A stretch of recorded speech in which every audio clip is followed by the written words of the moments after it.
Good morning, this is Siddhant Agnihotri presenting balancing chemical equations, class 10, chapter 1st, chemistry. So we are going to learn about how we are balancing the equations, what is balancing and why we are balancing each and every equation, why it is a must in chemistry. So we will discuss all the important concepts about balancing. Before starting and going into the deep chapter, I assume that you have all the concepts clear which are required in this chapter, which is given in the 9th class. So we are starting. So first question is that कि why we are balancing chemical equation. तो यह पढ़ने से पहले हम लोग को एक दो चीज़ पता होना चाहिए, जिसको मैं यहाँ पर डिस्कस कर ले रहा हूँ. सबसे पहला तो law of conservation of mass. क्या? Law of conservation of mass. Law of conservation of mass क्या होता है कि साइंटिस्ट ने ये नियम दिया, और जिन साइंटिस्ट ने ये नियम दिया उनका नाम था जॉन डाल्टन, कि matter can not be created nor it can be destroyed. क्या? मैटर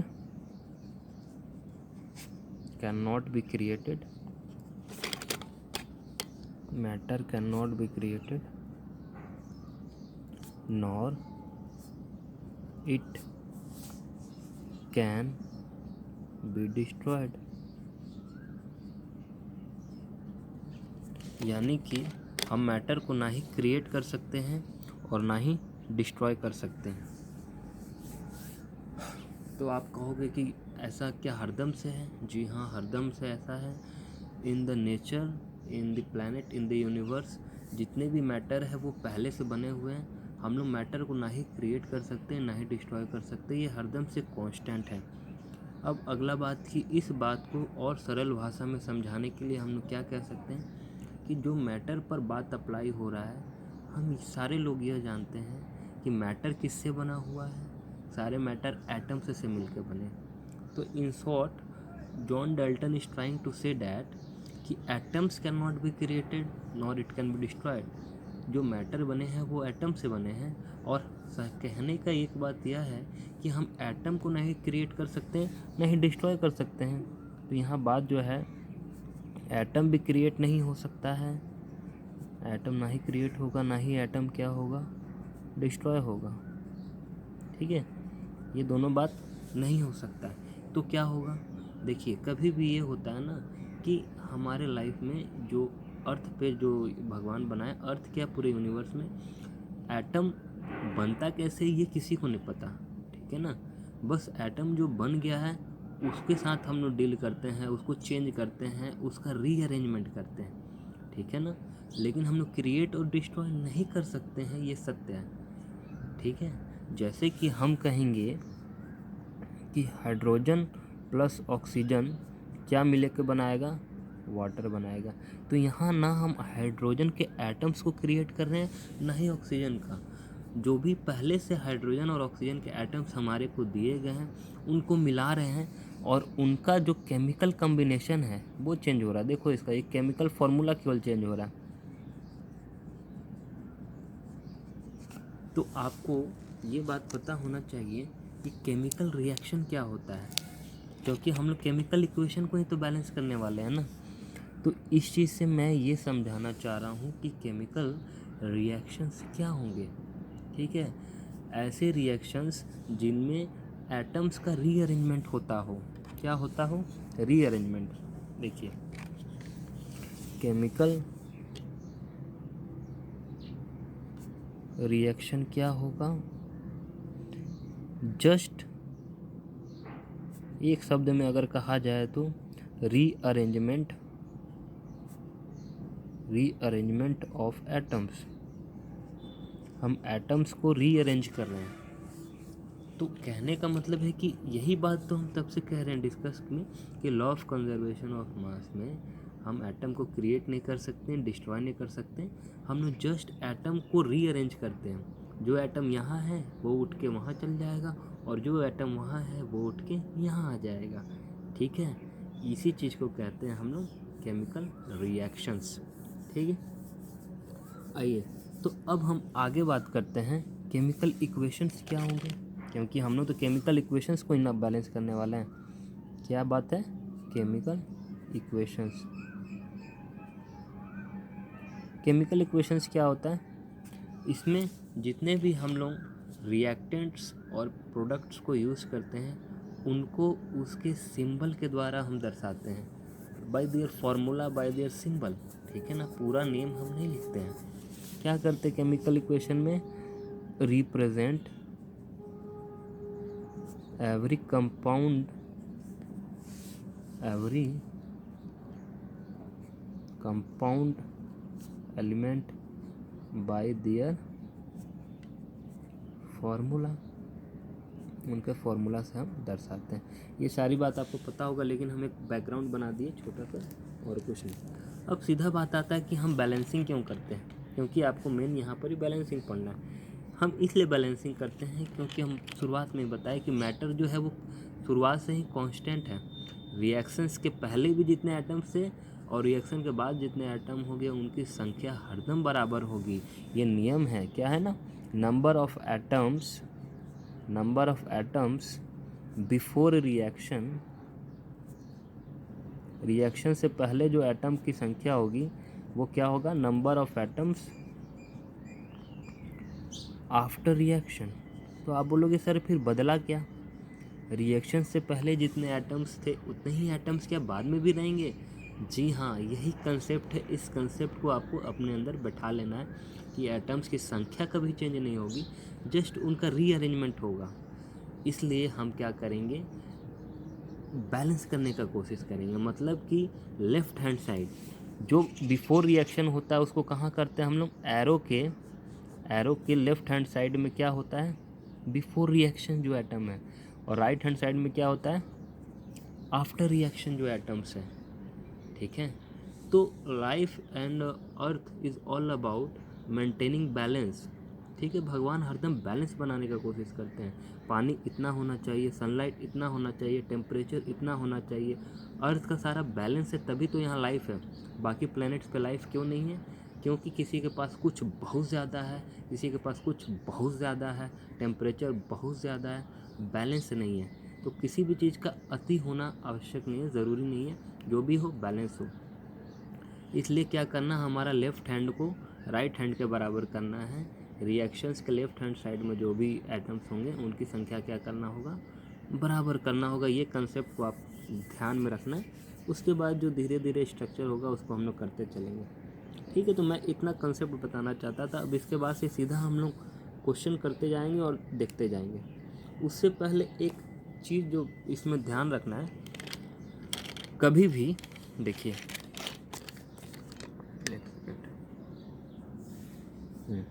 नोट करके ये लिख लीजिए। क्या लिखना है नोट में, यही कि आप किसी भी चीज़ का फॉर्मूला चेंज नहीं कर सकते हैं। सारे सब्सटेंस का जो फॉर्मूला है वो डेफिनेट है, उसको आप चेंज नहीं कर सकते हो। इसका मतलब समझ में आएगा जब हम अभी आगे बताएंगे क्वेश्चन। लेकिन उससे पहले ये ज़रूर लिख लेना, all the substance have definite formula. और उसको आप चेंज नहीं करोगे, नहीं तो क्या होगा, वो कंपाउंड ही चेंज हो जाएगा। Have definite formula which can not B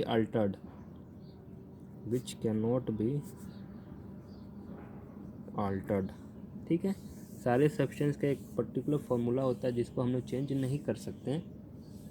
we can only multiply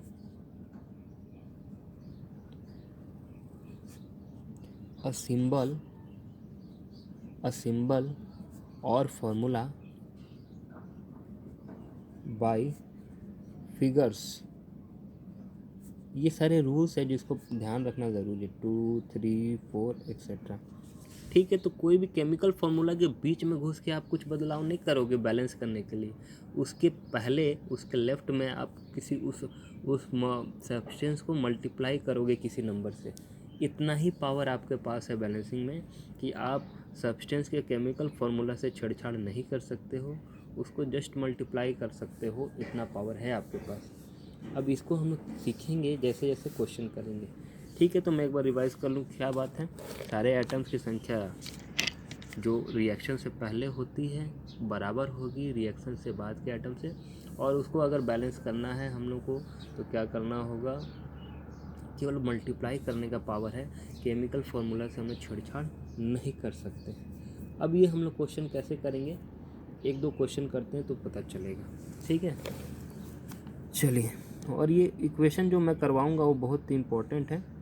और एक बात, जब कभी भी बैलेंसिंग कीजिएगा तो इन द बिगिनिंग स्टेज आप पेंसिल से करने का ट्राई करना, ताकि गलती हो तो आप सही कर सकते हो उसको। चलिए, तो ये रिएक्शंस आपके बुक में एग्जांपल में एक्सरसाइज में कहीं ना कहीं देखने को मिलेंगे। चलिए करते हैं। सबसे पहला आपको लिखा होगा, जैसे मान लीजिए दिया होगा मीथेन प्लस ऑक्सीजन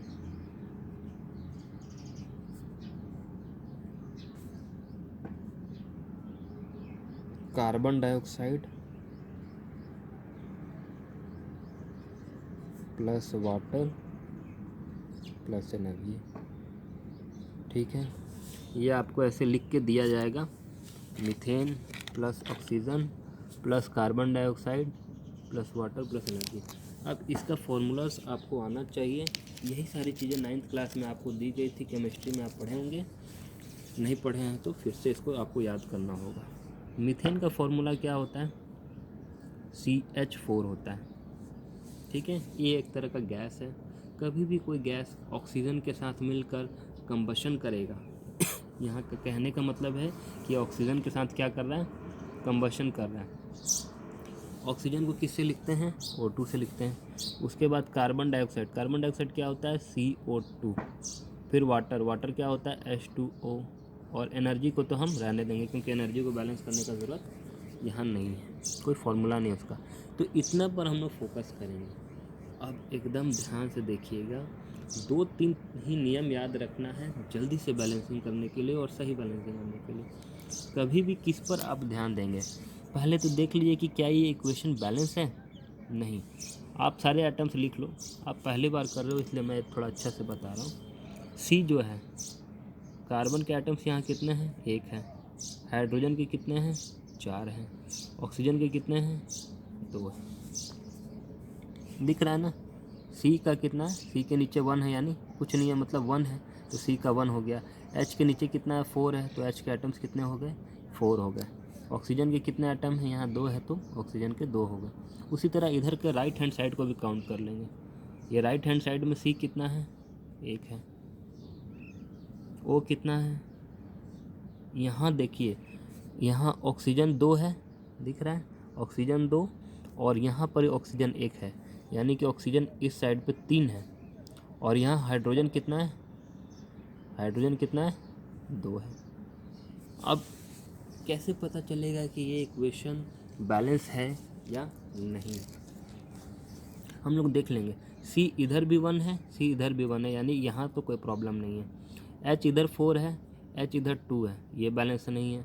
ऑक्सीजन इधर 2 है, ऑक्सीजन इधर 3 है, तो ये बराबर नहीं है, इसका मतलब ये इक्वेशन बैलेंस नहीं है। तो हम क्या करेंगे, किसी भी एलिमेंट को बैलेंस करने का कोशिश करेंगे। और इस क्रम में पहला क्या बात याद रखना है, देखिए, सबसे ज़्यादा जो एटम होता है ना उसको पकड़ने का कोशिश कीजिएगा कभी भी, पहली बार। मतलब देखिए, यहाँ इस इक्वेशन में सबसे ज़्यादा किसके पास एटम्स है, कार्बन के पास कि ऑक्सीजन के पास। तो आप देखोगे कि हाइड्रोजन जो है इसके पास 4 है, बाकी सारे एटमों से सबसे ज़्यादा एटम कहाँ है, हाइड्रोजन के पास है। तो हाइड्रोजन के बराबर सबको करने का कोशिश कीजिएगा। ठीक है, पहली बात यही सबसे इम्पोर्टेंट बात है, और पहली बात यही है कि यहाँ सबसे ज़्यादा हाइड्रोजन है। तो इधर हाइड्रोजन 4 है, दिख रहा है। अगर इधर हाइड्रोजन 4 है और इधर हाइड्रोजन 2 है, तो हम क्या करेंगे, इस 2 को 4 बनाने का कोशिश करेंगे। तो इसलिए इसको करने के लिए क्या करेंगे, हम कहे थे ना मल्टीप्लाई कर सकते हैं, इसको बोले थे ना वी कैन मल्टीप्लाई, केवल यही पावर है। तो आप इसको किससे मल्टीप्लाई कर दोगे, 2 से। ठीक है, अब देखिए हाइड्रोजन 2 2 जा कितना हो गया, 4 हो गया।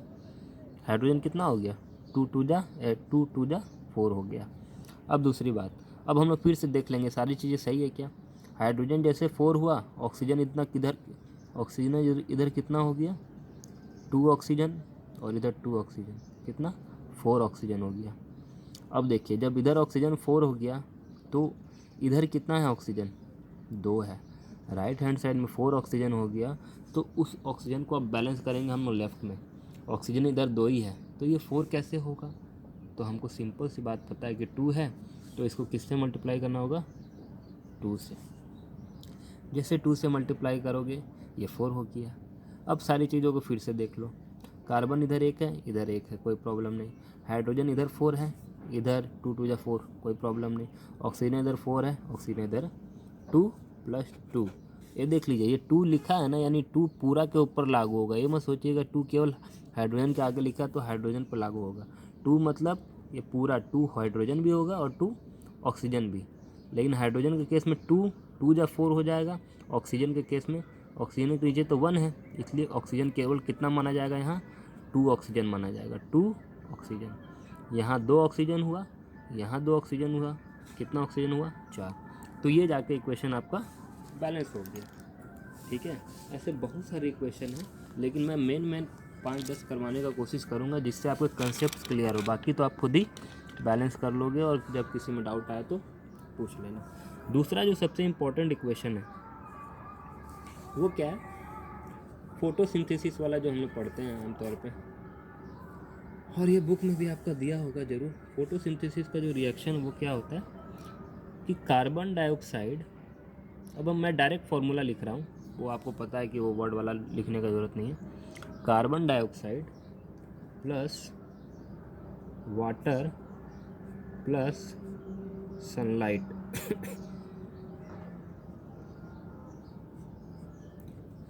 हम ये बात जानते हैं फोटोसिंथेसिस में क्या होता है, कार्बन डाइऑक्साइड गैस, वाटर और सनलाइट तीनों मिलके क्या बनाते हैं, फूड का निर्माण करते हैं। फूड क्या होता है, in the form of glucose. अब ग्लूकोज का फॉर्मूला आपको यहाँ पर ही याद रखना होगा, ठीक है ना। ग्लूकोज का फॉर्मूला क्या है, C6H12O6। ये बिल्कुल याद रखना होगा, इसका और कोई दूसरा तरीका नहीं है, C6H12O6, ठीक है। और ये फूड बनता है, और फोटोसिंथेसिस में फूड बनने के साथ ही क्या होता है, हमको ऑक्सीजन भी मिलता है। यही तो होता, प्लांट ऑक्सीजन छोड़ते हैं। तो ये देखिए ये सारा चीज़ हो गया। ये सबसे बड़ा केमिकल इक्वेशन और सबसे हार्ड यही है आपका, इसलिए मैं इसको बैलेंस करके दिखाना चाह रहा हूँ। अगर ये हो गया तो समझिए सारा हो जाएगा। अब देखिए ध्यान से सुनिएगा, फिर मेरा वही बात, मेरा वाला कंसेप्ट ये मैं खुद से बनाया हूँ कंसेप्ट, इसका कहीं लिखा हुआ नहीं मिलेगा बुक में कि ऐसा करना है आपको, ठीक है ना। एक कोई किताब में नहीं लिखा हुआ मिलेगा कि क्या करना है कैसा करना है।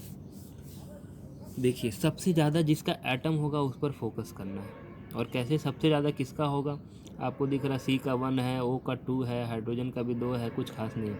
यहाँ C का 6 है, वाह ज़्यादा है, अच्छी बात। यहाँ हाइड्रोजन का 12 है और O का 6 है, तो आपको दिख रहा है सबसे ज़्यादा किसका एटम है, जी हाँ हाइड्रोजन का सबसे ज़्यादा एटम है। कितना है हाइड्रोजन 12 है। तो अगर इधर हाइड्रोजन 12 है तो इधर हाइड्रोजन हम कितना करने का कोशिश करेंगे, बराबर करने का कोशिश करेंगे। इसलिए अगर इधर हाइड्रोजन 12 है तो इधर भी 12 लाना ज़रूरी है। अब उस चक्र में कुछ और बिगड़ता है तो बिगड़ जाए, फिर उसको बाद में बनाया जाएगा, लेकिन अभी क्या ज़रूरत है, हाइड्रोजन को बैलेंस करने का। अब देखिए यहाँ हाइड्रोजन 2 है, तो ये कैसे 12 होगा, 2 को किससे मल्टीप्लाई किया जाए कि 12 होगा, तो आप बोलोगे 6 से, इसलिए इसको किससे मल्टीप्लाई किए 6 से। हाइड्रोजन का काम तो बन गया, हाइड्रोजन 12। उसके बाद हम लोग देखेंगे हाइड्रोजन के बाद सबसे ज़्यादा कौन है, C6 है। ऑक्सीजन भी है लेकिन हम लोग C6 से लेकर चल रहे हैं, दोनों बराबर हैं लेकिन फॉर प्रेफरेंस C6 से लेकर चल रहे हैं। अगर इधर कार्बन 6 है तो इधर कार्बन कितना है, 1 है। तो अब इस एक कार्बन को कितना बदलने का कोशिश करेंगे हम लोग, कितना में, तो आप बोलोगे 6 में। तो इसको 6 से करने के लिए क्या करना होगा, मल्टीप्लाई करना, ठीक है। अब बस काम हो गया, आपका कार्बन बैलेंस हो गया, हाइड्रोजन बैलेंस हो गया। देखिए इधर भी C6, इधर भी C6, इधर हाइड्रोजन 12 है और इधर भी हाइड्रोजन 12, लेकिन ऑक्सीजन अभी बैलेंस नहीं है। देखिए ऑक्सीजन का क्या खेल है। 6 2 जा 12, ऑक्सीजन जो है, ऑक्सीजन के नीचे 2 पहले से है, और 6 तो पूरा के ऊपर लागू होता है, हम बताए केवल सी के ऊपर थोड़ी होगा, पूरा के ऊपर। तो 6 2 जा 12 प्लस 6 ऑक्सीजन यहाँ का, 12 और 6 कितना हो गया, ऑक्सीजन इधर 18 हो गया, कितना हो गया 18। इधर ऑक्सीजन कितना है 6 और 2 8 है। अब आप बोलोगे कि इसको 18 कैसे बनाया जाए, इसको तो हम लोग कुछ भी छेड़खानी नहीं करेंगे, क्योंकि इसको जैसे कुछ बदलेंगे इधर का पूरा समीकरण बिगड़ जाएगा। इसमें कुछ भी करते हैं तो कोई फ़र्क नहीं पड़ेगा। तो 6 यहाँ पहले से है ऑक्सीजन, हमको 18 बनाना है, यानी 12 ऑक्सीजन और चाहिए। वो 12 ऑक्सीजन हम लोग को कहाँ से मिलेगा, इसमें से हम लोग को करने का कोशिश करना होगा। 2 है, हमको 12 ऑक्सीजन लाना है, तो इसको किससे मल्टीप्लाई कर देंगे, 6 से। जैसे 6 से किए तो 6 2 जा 12 ऑक्सीजन हो गया। अब देखिए ये बार बार प्रैक्टिस करके ही आएगा, ये ऐसा नहीं कि एक बार देख लिए एक बार सीख गए। आपको दिख रहा है कि यहाँ मैथ का एप्लीकेशन काफ़ी ज़्यादा हो रहा है और थोड़ा दिमाग लग रहा है। तो आप इसको जैसे 4 बार 5 बार करोगे एक एक इक्वेशन को, जो तरीका मैंने बताया आप अपने आप सीख जाओगे। अब ये पूरा क्या है, इक्वेशन बैलेंस है, ठीक है। चलिए अब इसके बाद एक और क्वेश्चन करते हैं, थर्ड वाला। तो ये सारा जो भी है, जैसे ये सब, इसमें देखो इसमें भी एनर्जी निकल रहा है, इसमें भी एनर्जी तो बनेगा ही, यानी फूड बन रहा है। तो ये जिस रिएक्शन में एनर्जी निकलता है, हीट निकलता है, उसको क्या कहते हैं, एक्सोथर्मिक रिएक्शन। क्या कहते हैं, एक्सोथर्मिक रिएक्शन। देखो यहाँ से मैं 2 बातें बता दूंगा, टाइप्स ऑफ रिएक्शन। एक्सोथर्मिक क्या होता है, जिससे हीट निकल रहा है। इस रिएक्शन में क्या हो रहा है, सनलाइट यानी कि एनर्जी लग रहा है, ये एनर्जी को एब्जॉर्ब करेगा, इसलिए ये कौन सा रिएक्शन होगा, एंडोथर्मिक। जिसमें हीट एब्जॉर्ब हो, एनर्जी एब्जॉर्ब हो, वो एंडोथर्मिक रिएक्शन होता है, ठीक है। चलिए एक और क्वेश्चन करते हैं, उसके बाद ये लेक्चर ख़त्म। उसके बाद अगले लेक्चर में मैं इसको करूँगा। थर्ड क्वेश्चन क्या है, जैसे बोला जाए नाइट्रोजन और ऑक्सीजन को अगर आप मिक्स करोगे तो क्या होगा। अब आपको पता होना चाहिए कि नाइट्रोजन गैस है, तो नाइट्रोजन का फॉर्मूला क्या होगा, N2 होगा। ऑक्सीजन भी गैस है, डाई एटॉमिक गैस है, तो उसका फॉर्मूला क्या होगा, O2 होगा। N2 और O2 मिलके क्या बनाएगा, NO बनाएगा, ठीक है। अब इसको आपको बैलेंस करना है, कुछ नहीं करना है, कुछ भी नहीं है इसमें। आप बोलो सबसे ज़्यादा क्या है इसमें, तो आप बोलो सर N भी 2 है और O भी 2 है, यही सबसे ज़्यादा है। तो किसी भी एक को पकड़ लो, अगर नाइट्रोजन 2 है तो इसको हम लोग क्या करेंगे, ये भी नाइट्रोजन को 2 बनाना होगा, तो 2 बनाने के लिए क्या करेंगे, 2 से मल्टीप्लाई कर देंगे, बस हो गया ये। जैसे 2 नाइट्रोजन हुआ तो ये ऑक्सीजन के ऊपर भी लागू है, ऑक्सीजन भी 2 हो गया, जो कि यहाँ पहले से ऑक्सीजन 2 है, लेफ्ट में भी और राइट में भी ऑक्सीजन 2 है। तो ये नाइट्रोजन ऑक्सीजन के एटम्स भी क्या हो गए, बैलेंस हो गए, ठीक है। चलिए तो अब अगले जो इक्वेशन है, मैं और 5-10 इक्वेशन और बैलेंस करवाऊंगा, आपके एक्सरसाइज के ही होंगे वो, और अगले वीडियो में 15-20 मिनट में वो सारे करवा दूँगा।